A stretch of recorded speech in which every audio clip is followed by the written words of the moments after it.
શુભ સવાર મિત્રો। આજે આપણે અધ્યાય 3નો 34મો શ્લોક સમજીશું।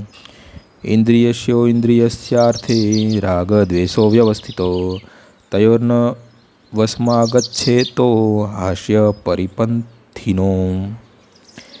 પદ્ધતિઓ દ્વારા ઇન્દ્રિયોના વિષયો પ્રત્યે આસક્તિ અને દ્વેષ અનુભવવામાં આવે છે, પરંતુ મનુષ્ય ઇન્દ્રિયો અને ઇન્દ્રિયોના વિષયોના નિયંત્રણ હેઠળ આવવું જોઈએ નહીં, કારણ કે તે આત્મ સાક્ષાત્કારના માર્ગમાં અવરોધરૂપ હોય છે।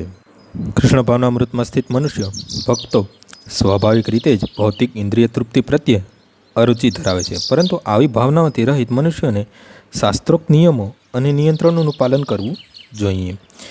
અનિયંત્રિત વિષય ભોગ એ ભૌતિક બંધનનું કારણ છે, પરંતુ પ્રમાણભૂત શાસ્ત્રોના નિયમો તથા નિયંત્રણોનું પાલન કરનાર મનુષ્ય ઇન્દ્રિય વિષયોમાં ફસાતો નથી। ઉદાહરણાર્થ, જાતીય સુખ બદ્ધ જીવ માટે જરૂરી છે અને લગ્ન સંબંધ હેઠળ જાતીય સુખ માણવાની છૂટ આપવામાં આવે છે।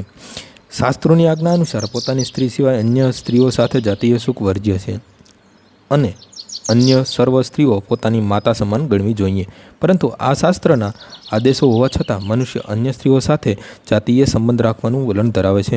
આવી વૃત્તિઓને અંકુશમાં રાખવી પડે છે, અન્યથા તેઓ આત્મ સાક્ષાત્કારના માર્ગમાં અવરોધક બને છે। જ્યાં સુધી આ ભૌતિક શરીર રહે છે ત્યાં સુધી શારીરિક જરૂરિયાતોને નિયમનો હેઠળ સંતોષની છૂટ આપવામાં આવે છે, તેમ છતાં આવી છૂટ નિયંત્રણ ઉપર વિશ્વાસ રાખવો ન જોઈએ। મનુષ્ય અનાસક્ત રહીને જ નિયમોનું પાલન કરવું જોઈએ। જેમ કે રાજમાર્ગ પર પણ અકસ્માતની શક્યતા રહેલી છે, તેમ છતાં નિયમાધીન વિષય ભોગમાં પણ મનુષ્ય પદભ્રષ્ટ થઈ શકે છે। રાજમાર્ગોને કાળજીપૂર્વક જાળવવામાં આવે છે, છતાં સૌથી વધારે સલામત માર્ગમાં પણ કોઈ આફત નહીં આવે તેની બાંહેધરી કોઈ આપી શકે નહીં। ભૌતિક સંઘને કારણે વિષય સુખની વૃત્તિ ઘણા લાંબા સમય સુધી ચાલુ રહે છે, તેથી નિયમન હેઠળનું વિષય સુખ ભોગવવા છતાં અધઃપતન થવાની સંભાવના રહેલી જ હોય છે।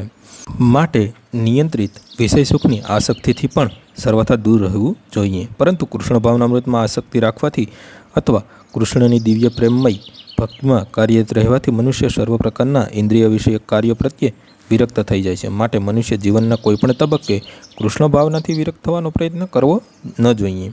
સર્વ પ્રકારની ઇન્દ્રિય શક્તિમાંથી વિરક્તનો ઉદ્દેશ અંતે તો કૃષ્ણ ભાવનામૃતની ભૂમિકામાં ઉન્નત થવાનો છે। આજનો શ્લોક અહીં પૂર્ણ થાય છે। આવતીકાલે ફરીથી 6 વાગ્યે મળીશું। જય શ્રી કૃષ્ણ।